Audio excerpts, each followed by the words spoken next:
ಆರೋಗ್ಯದ ನಾಡಾಗಿತ್ತು ಭಾರತ. ಆದ್ರೀಗ ಆಹಾರವೇ ವಿಷ. ಆರೋಗ್ಯ ಹಾಳು, ಕೋವಿಡ್ ಕಾಟ, ಡಯಾಬಿಟೀಸ್, ಆರ್ಥರೈಟಿಸ್, ಕ್ಯಾನ್ಸರ್, ಇದಕ್ಕೆಲ್ಲ ಪಾರಂಪರಿಕ ಭಾರತೀಯ ಆಹಾರವೇ ಪರಿಹಾರ. ರೋಗ ನಿರೋಧಕ ಶಕ್ತಿಗಾಗಿ ಬಳಸಿ ಮಿಲೆಕ್ಸ್ ಚೂರ್ಣಂ. ಇದರಲ್ಲಿದೆ ಹೈಯೆಸ್ಟ್ ಕ್ವಾಲಿಟಿ ಸಿರಿಧಾನ್ಯಗಳು, ಡ್ರೈ ಫ್ರೂಟ್ಸ್, ಸೀಡ್ಸ್ ಹಾಗೂ ಮೊಳಕೆ ಕಾಳುಗಳ ಶಕ್ತಿ. ಖರೀದಿಸಲು ಲಿಂಕ್ ಡಿಸ್ಕ್ರಿಪ್ಷನ್ ಮತ್ತು ಪಿನ್ಡ್ ಕಾಮೆಂಟ್ ನಲ್ಲಿದೆ.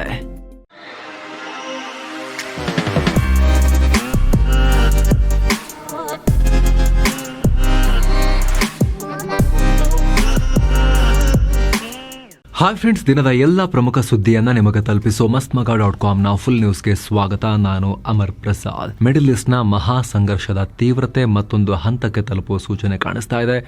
ಇಸ್ರೇಲ್ ಒಳಗೆ ಇರಾನ್ ಬ್ಯಾಲಿಸ್ಟಿಕ್ ಮಿಸೈಲ್ಗಳ ಮಳೆಯನ್ನು ಸುರಿಸಿ ಆಸ್ಪತ್ರೆಗಳಿಗೆ ದೊಡ್ಡ ಡ್ಯಾಮೇಜ್ ಮಾಡಿತ್ತು. ಇದಕ್ಕೆ ಇಸ್ರೇಲ್ ದೊಡ್ಡ ಪ್ರತಿಜ್ಞೆ ಮಾಡಿದೆ. Iran supreme leader Ayatollah Ali ಖಾಮೆನೈಯನ್ನು ನಾವು ಹತ್ಯೆ ಮಾಡೇ ಮಾಡ್ತೀವಿ ಅಂತ ಇಸ್ರೇಲ್ ಪ್ರಧಾನಿ ಬೆಂಜಮಿನ್ ನೆತನ್ಯಾಹು ಹೇಳಿದ್ದಾರೆ.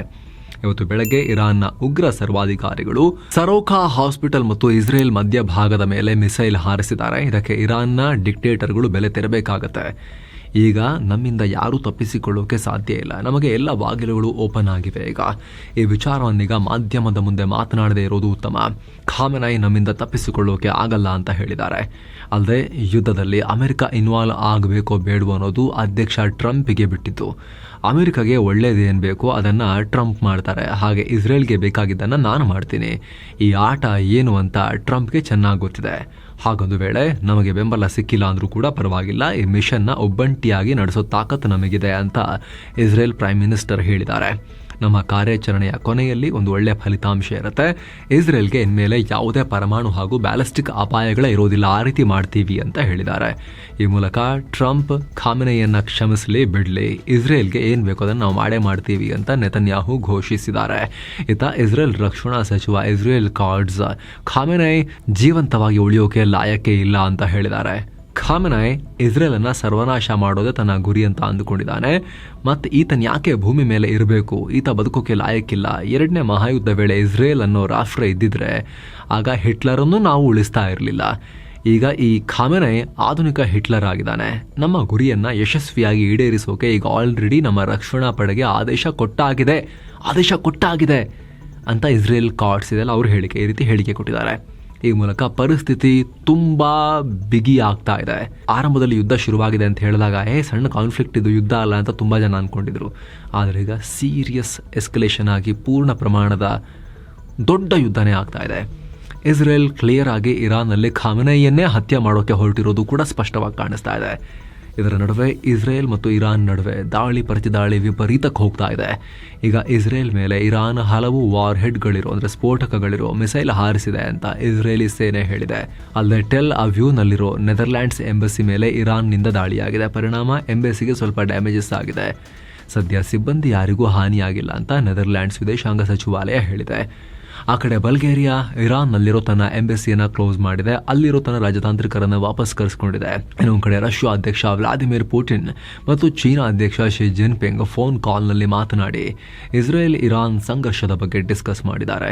ಈ ವೇಳೆ ಇಬ್ಬರು ಇರಾನ್ ಮೇಲಿನ ಇಸ್ರೇಲ್ ದಾಳಿಯನ್ನು ತೀವ್ರವಾಗಿ ಖಂಡಿಸಿದ್ದಾರೆ. ಈಗ ಉಭಯ ದೇಶಗಳ ನಡುವೆ ಕದನ ವಿರಾಮ ಆಗೋದು ತುಂಬಾ ಇಂಪಾರ್ಟೆಂಟ್. ಉದ್ವಿಗ್ನತೆ ಕಮ್ಮಿ ಮಾಡೋಕೆ ಮೊದಲು ಇಸ್ರೇಲ್ ತನ್ನ ದಾಳಿಯನ್ನು ನಿಲ್ಲಿಸಬೇಕು ಅಂತ ಹೇಳಿದ್ದಾರೆ.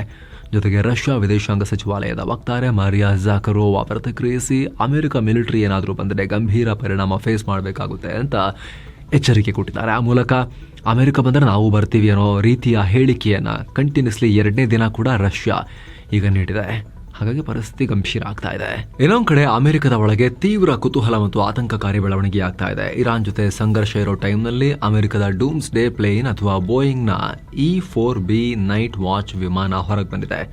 ವಾಷಿಂಗ್ಟನ್ DC ಸಮೀಪ ಜಾಯಿಂಟ್ ಬೇಸ್ ಆಂಡ್ರ್ಯೂಸ್ನಲ್ಲಿ ಹಾರಾಟ ನಡೆಸಿದೆ. ಈ ಹಾರಾಟ ಯಾಕೆ ಮಹತ್ವ ಅಂದರೆ ಈ ವಿಮಾನವನ್ನು ನ್ಯೂಕ್ಲಿಯರ್ ವಾರ್ ಮತ್ತು ಎಮರ್ಜೆನ್ಸಿ ಟೈಮ್ನಲ್ಲಿ ಮಾತ್ರ ಅಮೆರಿಕದ ಅಧ್ಯಕ್ಷರು ಬಳಸ್ತಾರೆ.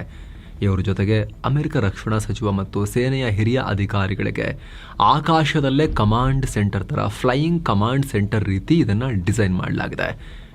ಅಮೆರಿಕದ ಮೇಲೆ ಅಣು ದಾಳಿ ಆದರೆ ಕೆಳಗೆ ಬರಬೇಕಂತಿಲ್ಲ, ಸೇಫ್ ಜಾಗಕ್ಕೆ ಹೋಗೋ ತನಕವೂ ಆಕಾಶದಲ್ಲೇ ಇದ್ದು ಅಲ್ಲಿಂದಲೇ ಕಂಟ್ರೋಲ್ ಮಾಡ್ಬೋದು. ಈ ವಿಮಾನಕ್ಕೆ ಪರಮಾಣು ದಾಳಿಯನ್ನು ಕೂಡ ತಡೆದುಕೊಳ್ಳೋ ಸಾಮರ್ಥ್ಯ ಇದೆ. ಇದನ್ನು ಎಲೆಕ್ಟ್ರೋಮ್ಯಾಗ್ನೆಟಿಕ್ ಪಲ್ಸ್, ಹೀಟ್ ಮತ್ತು ಸೈಬರ್ ದಾಳಿಯನ್ನು ತಡೆದುಕೊಳ್ಳುವ ರೀತಿಯಲ್ಲಿ ನಿರ್ಮಾಣ ಮಾಡಲಾಗಿದೆ. ಜೊತೆಗೆ ಈ ವಿಮಾನದಲ್ಲಿ ಕೆಲ ಮಿಸೈಲ್ಸನ್ನು ಕೂಡ ಲೋಡ್ ಮಾಡಲಾಗಿದೆ. ಇನ್ನು ಗ್ಲೋಬಲ್ ಕಮ್ಯುನಿಕೇಷನ್ಗಾಗಿ 67 ಸ್ಯಾಟಲೈಟ್ ಡಿಶ್ಗಳನ್ನು ಕೂಡ ಇಂಟಿಗ್ರೇಟ್ ಮಾಡಲಾಗಿದೆ. ಒಮ್ಮೆ E-4B ನೈಟ್ ವಾಚ್ ವಿಮಾನ ಇಂಧನ ತುಂಬಿ ಹಾರೋಕೆ ಶುರು ಮಾಡ್ತು ಅಂದರೆ ನಿರಂತರವಾಗಿ 35 ಗಂಟೆ ಹಾರತ್ತೆ. ಅಲ್ಲದೆ ಮಿಡ್ ಏರ್ ರಿಫ್ಯೂಲಿಂಗ್ ಸಾಮರ್ಥ್ಯ ಕೂಡ ಇರೋದ್ರಿಂದ ವಾರಗಟ್ಟಲೆ ಬೇಕಾದರೂ ಆಕಾಶದಲ್ಲಿ ಹಾರಾಟ ನಡೆಸ್ಬೋದು, ಕರೆಕ್ಟಾಗಿ ಪ್ಲಾನ್ ಮಾಡಿಕೊಂಡ್ರೆ. ಇದಕ್ಕೆ ಹಾರಾಡುವ ಪೆಂಟಗನ್, ಫ್ಲೈಯಿಂಗ್ ಪೆಂಟಗನ್ ಅನ್ನೋ ನಿಕ್ ನೇಮ್ ಕೂಡ ಇದೆ. ಮಿಡಲ್ ಈಸ್ಟ್ ಉದ್ವಿಗ್ನತೆ ಹೆಚ್ಚಾಗ್ತಿರೋ ನಡುವೆ ಈ ವಿಮಾನ ಹಾರಾಟ ಎಲ್ಲರ ಹುಬ್ಬೇರಿಸ್ತಾ ಇದೆ. ನಾನಾ ವಿಶ್ಲೇಷಣೆ, ಚರ್ಚೆಗೆ ಕಾರಣ ಆಗ್ತಾ ಇದೆ. ಅಂದಹಾಗೆ ಈ ವಿಮಾನದ ನಿರ್ಮಾಣ ಮಾಡಿರೋ ಕಂಪನಿ ಬೋಯಿಂಗ್ ಅಷ್ಟೇ. ಪಾಕ್ ಸೇನಾ ಮುಖ್ಯಸ್ಥ ಆಸಿಮ್ ಮುನೀರ್ ಬುಧವಾರ ಅಮೆರಿಕದಲ್ಲಿ ಟ್ರಂಪ್ರನ್ನ ಭೇಟಿ ಮಾಡಿದ್ರು. ಟ್ರಂಪ್ ಆಯೋಜಿಸಿದ್ದ ಔತಣಕೂಟದಲ್ಲೂ ಪಾಲ್ಗೊಂಡಿದ್ರು. ಇದೇ ವೇಳೆ ಮುನೀರಾ ಮತ್ತು ಟ್ರಂಪ್ ವ್ಯಾಪಾರ, ಆರ್ಥಿಕ ಅಭಿವೃದ್ಧಿ ಮತ್ತು ಕ್ರಿಪ್ಟೋ ಕರೆನ್ಸಿ ವಿಚಾರದಲ್ಲಿ ಚರ್ಚೆ ಮಾಡಿದ್ದಾರೆ ಅಂತ ಪಾಕ್ ಸೇನೆ ಹೇಳಿದೆ. ಪರಸ್ಪರ ಲಾಭ ಆಗೋ ರೀತಿ ವ್ಯಾಪಾರ ಪಾಲುದಾರಿಕೆಯನ್ನು ರೂಪಿಸೋಕೆ ಟ್ರಂಪ್ ತೀವ್ರ ಆಸಕ್ತಿ ವ್ಯಕ್ತಪಡಿಸಿದ್ದಾರೆ. ಆ ಮೂಲಕ ಕ್ಲಿಯರ್ ಪಾಕಿಸ್ತಾನದ ಹೊಸ ರೂಲರ್ ಯಾರು ಅಂತ ಈಗ ಅಮೆರಿಕ ಸೀಲ್ ಹೊಡೆದಿದೆ. ಈಗ ಮುನೀರಾ ನೀನೇ ಕಣೋ ಅಂತ ಹೇಳಿ. ಆರ್ಥಿಕತೆ, ಕ್ರಿಪ್ಟೋ ಕರೆನ್ಸಿ, ಟ್ರೇಡ್, ಸೇನಾ ಮುಖ್ಯಸ್ಥನ ಹತ್ರ ಮಾತಾಡೋದು ಅಮೆರಿಕ ಅಧ್ಯಕ್ಷ. ಅಮೆರಿಕ ಅಧ್ಯಕ್ಷರು ಪ್ರೋಟೋಕಾಲ್ ಪ್ರಕಾರ ಇನ್ನೊಂದು ರಾಷ್ಟ್ರದ ಕಾನ್ಸ್ಟಿಟ್ಯೂಷನಲ್ ಆಗಿ ಯಾರು ರಾಷ್ಟ್ರದ ಮುಖ್ಯಸ್ಥರು ಇರ್ತಾರೆ, ಸರ್ಕಾರದ ಮುಖ್ಯಸ್ಥರು, ಪ್ರಧಾನಿ, ಅಧ್ಯಕ್ಷರು, ಅವ್ರನ್ನ ಮಾತ್ರ ಮೀಟ್ ಆಗಬೇಕು. ಯೂನಿಫಾರ್ಮಲ್ಲಿರೋ ವ್ಯಕ್ತಿಯನ್ನು ಮೀಟ್ ಆಗಿರೋದು, ಆಸಿಮ್ ಮುನೀರನ್ನು ಮೀಟ್ ಆಗಿರೋದು ಪಾಕಿಸ್ತಾನದಲ್ಲಿ. ಅದರ ಅರ್ಥ ಏನು? ಮೀಟ್ ಆಗಿ ಏನೋ ಸೆಕ್ಯೂರಿಟಿ ವಿಚಾರಕ್ಕೆ ಚರ್ಚೆ ಮಾಡಿದ್ದಾರೆ ಅಂದರೂ ಕೂಡ ಏನೋ ಒಂದು ಹಂತಕ್ಕೆ ಸಹಿಸ್ಕೋಬೋದು. ಪಕ್ಕದಲ್ಲಿ ಇರಾನ್ ಇದೆ, ಇರಾನ್ ಪಾಕಿಸ್ತಾನ ಜೊತೆ ಬಾರ್ಡರ್ ಶೇರ್ ಮಾಡ್ಕೊಳ್ಳುತ್ತೆ, ಏನೋ ಇರ್ಬೋದು, ಏನೋ ಪ್ಲಾನಿಂಗ್ ಇರ್ಬೋದು ಅಂತ. ಆದರೆ ಆರ್ಥಿಕತೆ, ಕ್ರಿಪ್ಟೋ ಕರೆನ್ಸಿ ಮುನೀರನ ಹತ್ರ, ಮುನೀರಂಗೆ ಏನು ಗೊತ್ತು ಕ್ರಿಪ್ಟೋ ಕರೆನ್ಸಿ ಬಗ್ಗೆ, ಆರ್ಥಿಕತೆ ಬಗ್ಗೆ? ಆರ್ಮಿ ಜನರಲ್ಗೆ ಏನು ಸಂಬಂಧ? ಸೊ ಇಲ್ಲಿ ಸ್ನೇಹಿತರ ವಿಚಾರ ಸ್ಪಷ್ಟ ಆಗ್ತಾ ಇದೆ. ಪಾಕಿಸ್ತಾನದಲ್ಲಿ ಡಿಸಿಷನ್ ಮೇಕರ್ ಯಾರು ಅನ್ನೋದು, ರಿಯಲ್ ಬಾಸ್ ಯಾರು, ಯಾರ ಹತ್ರ ಇಂಥ ವಿಚಾರಗಳನ್ನು ಮಾತಾಡಬೇಕು ಅನ್ನೋದು. ಚೀನಾಗೂ ಹೋಗುತ್ತೆ ಈ ಮುನೀರು, ಅಮೆರಿಕಾಗೂ ಹೋಗುತ್ತೆ. ಮಿಲಿಟರಿ ಮಾತ್ರ ಅಲ್ಲ, ಈ ಎಲ್ಲ ವಿಚಾರಗಳನ್ನು ಡಿಸ್ಕಸ್ ಮಾಡುತ್ತೆ ಮುನೀರು ಅಂತ ಹೇಳಿದ್ರೆ ಪಾಕಿಸ್ತಾನದ ರಿಯಲ್ ರೂಲರ್ ಯಾರು ಅನ್ನೋದು ಇಲ್ಲಿ ಸ್ಪಷ್ಟವಾಗ್ತಾ ಇದೆ. ಅಮೆರಿಕ ಕೂಡ ಅಕ್ಸೆಪ್ಟ್ ಮಾಡ್ಕೊಂಡಂಗೆ ಕಾಣಿಸ್ತಾ ಇದೆ. ಅಮೆರಿಕ ಈ ರೀತಿ ಹಲವಾರು ಕಡೆ ಡಿಕ್ಟೇಟರ್ಗಳನ್ನು ಸಾಕಿದೆ ಜಗತ್ತಿನಾದ್ಯಂತ ಹಲವಾರು ಕಡೆ. ಯಾಕ್ರಿ ನೀವು ಡೆಮೋಕ್ರಸಿ ಅಂತೀರಾ, ಡಿಕ್ಟೇಟರ್ಗಳನ್ನು ಕೆಲವೊಂದ್ಸಲಿ ಯಾಕೆ ನೀವು ಇದು ಮಾಡಿದ್ದೀರಾ ಕೇಳಿದಕ್ಕೆ, ಹೌದು ಕೆಲವು SOBಗಳೇ ಇದ್ದಾರೆ, ಹೌದು, ಆದರೆ ಅವರು ನಮ್ಮ SOBಗಳು ಅಂತ ಅಮೆರಿಕ ಹೇಳಿತ್ತಂತೆ. ನಾವು ಅದನ್ನು ಬಿಡಿಸಿ ಹೇಳಲ್ಲ, ಈ ವರದಿಯಲ್ಲಿ ನಾವು ಮಾಹಿತಿಯನ್ನು ಕೊಟ್ಟಿದ್ವಿ. ಹಾಗಂದ್ರೆ ಏನು ಅಂತ ಗೊತ್ತಿರೋ ವೀಕ್ಷಕರು ಕಾಮೆಂಟ್ ಮಾಡಿ ತಿಳಿಸಿ. ಅಮೆರಿಕದ SOBಗಳು ಅಂದರೆ ಯಾರು ಅಂತ. ಇದು ನಮ್ಮದೇನಲ್ಲಪ್ಪ, ನಾವು ಅಂತ ಶಬ್ದ ಎಲ್ಲ ಬಳಸಲ್ಲ, ಅಮೆರಿಕನ್ಸ್ ಬಳಸಿರೋದಿದು. ಅಮೆರಿಕನ್ಸೇ ಪಬ್ಲಿಕ್ ಮಾಡಿರೋ ವಿಚಾರ. ನೀವು ಗೂಗಲ್ ಮಾಡಿ ಬೇಕಾದ್ರೆ ನೋಡಿ, ಅಮೆರಿಕಾಸ್ SOBs ಅಂತ ಹೇಳಿ ನೀವು ಸರ್ಚ್ ಮಾಡಿದ್ರೆ ಬಂದುಬಿಡುತ್ತೆ ಇದಕ್ಕೆ ಸಂಬಂಧಪಟ್ಟಂತೆ. ನೀವು ಈ ರಿಪೋರ್ಟ್ ಕೂಡ ನೀವು ನಮ್ಮದು ಚೆಕ್ ಮಾಡ್ಬೋದು. ಸೊ ಈ ಮುನೀರನನ್ನು ಅಮೆರಿಕ ಹೊಸದಾಗಿ ಈ ಪಟ್ಟಿಗೆ ಸೇರಿಸ್ಕೊಂಡಿದೆಯಾ? ಹಾಗಾದರೆ ನೀನೇ ಇನ್ಮೇಲೆ ಪಾಕಿಸ್ತಾನ ಆಳ್ಬಿಡು, ನಮ್ಮ ಹತ್ರ ನೀನೇ ಡೀಲ್ ಮಾಡೋಕ್ಕೆ ಬಾ ಅಂಥೇಳಿ ಆ ಲೆವೆಲಿಗೆ ಟ್ರೀಟ್ ಮಾಡ್ತಿದ್ದಾರಾ? ಪಾಕಿಸ್ತಾನದ ಡಿಕ್ಟೇಟರ್ ಥರ ಮುನೀರನನ್ನು ಟ್ರೀಟ್ ಮಾಡ್ತಿದ್ದಾರಾ ಅಮೆರಿಕನ್ಸ್ ಅನ್ನೋದು ಈಗಿರುವಂಥ ಪ್ರಶ್ನೆ. ಶಾಬಾಜ್ ಶರೀಫ್ ಏನು ಹಾಗಾದರೆ? ಅವ್ರೇನು ಮಾಡೋದು ಪಾಕಿಸ್ತಾನದಲ್ಲಿ ಪ್ರೈಮ್ ಮಿನಿಸ್ಟರ್ ಆಗಿ? ಏನು ಪ್ರಯೋಜನ ಇಲ್ಲ. Everything is handled by awesome Munir ಈಗ ಪಾಕಿಸ್ತಾನದಲ್ಲಿ. ಈಗ ಬೇರೆ ಫೀಲ್ಡ್ ಮಾರ್ಷಲ್ ಬೇರೆ ಆಗಿಬಿಟ್ಟಿದೆ ಇದು ಜೀವಿ. ಓಕೆ, ಇದೊಂದು ಭಾಗ ಇರಲಿ, ನಾವು ಮುಂದುವರಿಯೋಣ ಸ್ನೇಹಿತರೆ. ಈಗ ಮತ್ತೊಂದು ಕಡೆ ಇಸ್ರೇಲ್ ಮತ್ತು ಇರಾನ್ ಸಂಘರ್ಷದ ಕುರಿತು ಟ್ರಂಪ್ ಮತ್ತು ಮುನೀರು ಇಬ್ಬರು ತಮ್ಮ ಅಭಿಪ್ರಾಯಗಳನ್ನು ಪರಸ್ಪರ ಹಂಚಿಕೊಂಡಿದ್ದಾರೆ ಅಂತ ಪಾಕ್ ಸೇನೆ ತಿಳಿಸಿದೆ. ಏನು, ಅಹಮದಾಬಾದ್ ಏರ್ ಇಂಡಿಯಾ ದುರಂತ ನಂತರ ಘಟನಾ ಸ್ಥಳದಲ್ಲಿ ಬ್ಲ್ಯಾಕ್ ಬಾಕ್ಸ್ ಪತ್ತೆಯಾಗಿತ್ತು. ಈಗ ಬ್ಲ್ಯಾಕ್ ಬಾಕ್ಸ್ನ ಹೊರಭಾಗಕ್ಕೆ ಸಿಕ್ಕಾಪಟ್ಟೆ ಡ್ಯಾಮೇಜಸ್ ಆಗಿದೆ ಅಂತ ಗೊತ್ತಾಗಿದೆ. ಹೀಗಾಗಿ ಅದರ ಡೇಟಾ ರಿಕವರಿ ಮಾಡೋಕೆ ಅಮೆರಿಕಾಗೆ ಕಳಿಸೋ ಸಾಧ್ಯತೆ ಇದೆ. ಯಾಕಂದರೆ ಈ ರೀತಿ ಹೆವಿ ಡ್ಯಾಮೇಜ್ ಆಗಿರೋ ಬ್ಲ್ಯಾಕ್ ಬಾಕ್ಸ್ ರಿಕವರಿ ಮಾಡೋ ಟೆಕ್ನಾಲಜಿ ಭಾರತದ ಬಳಿ ಇಲ್ಲ. ಹಾಗಾಗಿ ಫ್ಲೈಟ್ ಡೇಟಾ ರೆಕಾರ್ಡರನ್ನು ವಾಷಿಂಗ್ಟನ್ ಮೂಲದ ನ್ಯಾಷನಲ್ ಸೇಫ್ಟಿ ಟ್ರಾನ್ಸ್ಪೋರ್ಟ್ ಬೋರ್ಡ್ಗೆ ಕಳಿಸ್ಕೊಡ್ಲಾಗುತ್ತೆ. ನಂತರ ಏರ್ ಇಂಡಿಯಾ ದುರಂತದ ಬಗ್ಗೆ ತನಿಖೆ ನಡೆಸ್ತಾ ಇರೋ ಸರ್ಕಾರದ ಏರ್ಕ್ರಾಫ್ಟ್ ಆಕ್ಸಿಡೆಂಟ್ ಇನ್ವೆಸ್ಟಿಗೇಷನ್ ಬ್ಯೂರೋಗೆ ಅದರ ರಿಪೋರ್ಟ್ ಶೇರ್ ಮಾಡಲಾಗುತ್ತೆ ಅಂತ ಗೊತ್ತಾಗಿದೆ. ಅಮೆರಿಕದ ಬೋಯಿಂಗ್ ಕಂಪನಿ ಮಾಡಿರೋ ವಿಮಾನ, ಅದರದ್ದೇನಾದರೂ ಫಾಲ್ಟ್ ಇದ್ದರೆ ಅಮೆರಿಕದ ಇನ್ನೊಂದು ಕಂಪನಿ ಅವ್ರದ್ದೇ ಕಂಪನಿಯನ್ನು ಡೌನ್ ಮಾಡಿ ತೋರಿಸುತ್ತಾ ಗೊತ್ತಿಲ್ಲ, ನೋಡ್ಬೇಕು ಏನು ಮಾಡ್ತಾರೆ ಅಂತೇಳಿ. ಅವ್ರು ಹೇಳಿದ್ದನ್ನು ಒಪ್ಕೋಬೇಕು. ನಮ್ಮ ಹತ್ರ ಟೆಕ್ನಾಲಜಿ ಇಲ್ಲ ಅಂದರೆ ಇನ್ನೇನು ಮಾಡೋದು? ಈತ ಏರ್ ಇಂಡಿಯಾ ತನ್ನ ಅಂತಾರಾಷ್ಟ್ರೀಯ ಪ್ರಯಾಣದಲ್ಲಿ 15% ವೈಡ್ ಬಾಡಿ ವಿಮಾನಗಳನ್ನು ಕಮ್ಮಿ ಮಾಡೋದಾಗಿ ಹೇಳಿದೆ. ಈ ಕ್ರಮ ತಕ್ಷಣದಿಂದ ಆರಂಭ ಆಗಿ ಜುಲೈ ಮಧ್ಯಭಾಗದವರೆಗೆ ಮುಂದುವರಿಯುತ್ತೆ.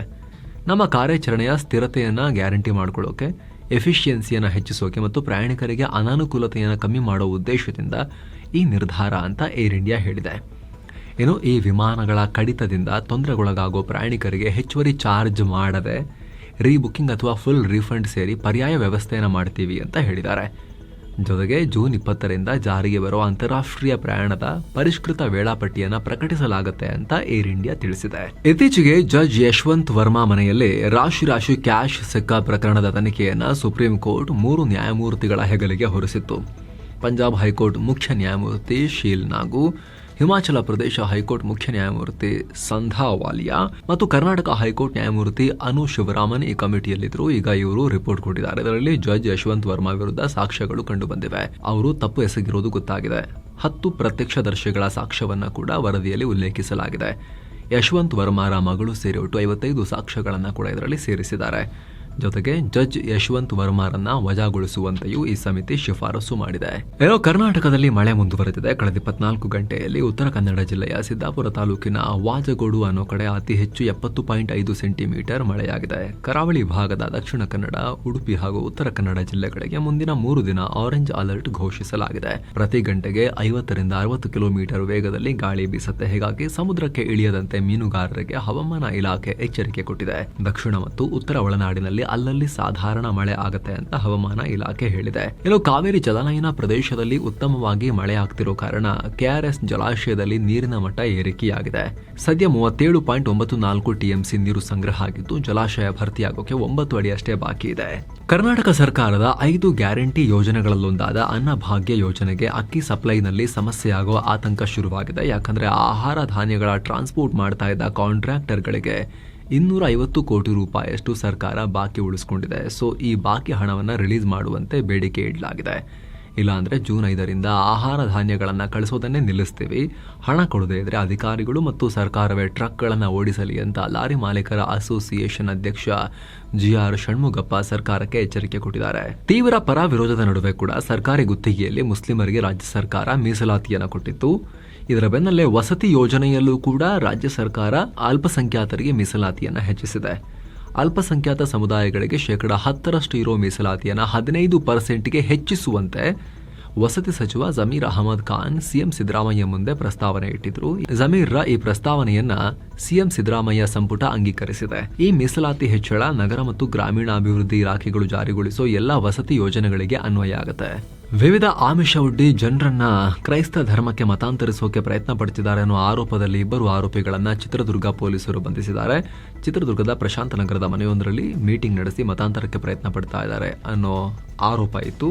ವಿವಿಧ ಆಮಿಷವೊಡ್ಡಿ ಕ್ರೈಸ್ತ ಧರ್ಮಕ್ಕೆ ಮತಾಂತರ ಮಾಡೋಕೆ ಪ್ರಯತ್ನ ಪಟ್ಟಿದ್ದಾರೆ ಅಂತ ದೀಪಕ್ ಅನ್ನೋರು ದೂರನ್ನ ಕೊಟ್ಟಿದ್ರು.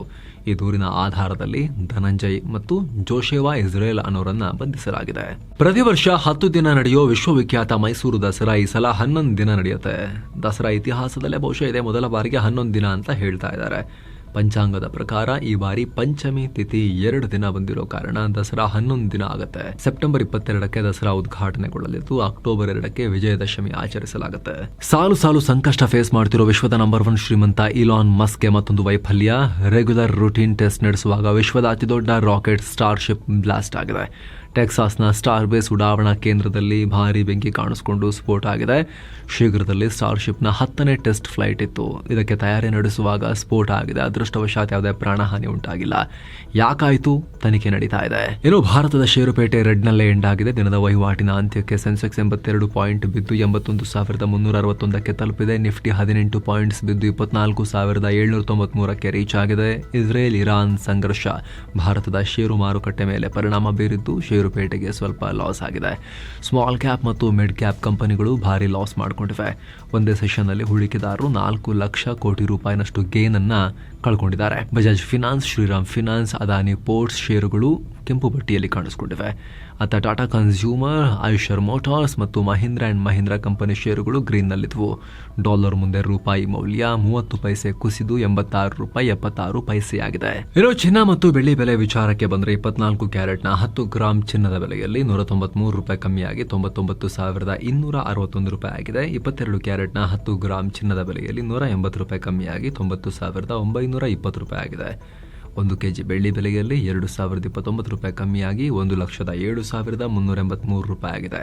ಸೊ ಫ್ರೆಂಡ್ಸ್, ಇದಾಗಿತ್ತು ಇವತ್ತಿನ ಫುಲ್ ನ್ಯೂಸ್. ನಾವು ಕೊಯ್ದಿಲ್ಲ, ಎಳೆದಿಲ್ಲ, ಕಿರ್ಚಾಡಿಲ್ಲ, ಕೇವಲ ಸುದ್ದಿಯ ರೀತಿಯಲ್ಲಿ ನಿಮಗೆ ತಲುಪಿಸುವ ಪ್ರಯತ್ನವನ್ನು ಮಾಡಿದ್ದೀವಿ. ನಮ್ಮ ಈ ಪ್ರಯತ್ನ ನಿಮಗೆ ಇಷ್ಟ ಆಗ್ತಾ ಇದ್ರೆ ದಯವಿಟ್ಟು mastmagga.com ಚಾನಲ್ಗೆ ಸಬ್ಸ್ಕ್ರೈಬ್ ಮಾಡಿ, ಪಕ್ಕದ ಬೆಲ್ ಐಕಾನ್ ಮೇಲೆ ಕ್ಲಿಕ್ ಮಾಡೋದನ್ನ ಯಾವುದೇ ಕಾರಣಕ್ಕೂ ಮರಿಬೇಡಿ. Thank you so much. ಮತ್ತೆ ಭೇಟಿ ಆಗ್ತಿರೋಣ.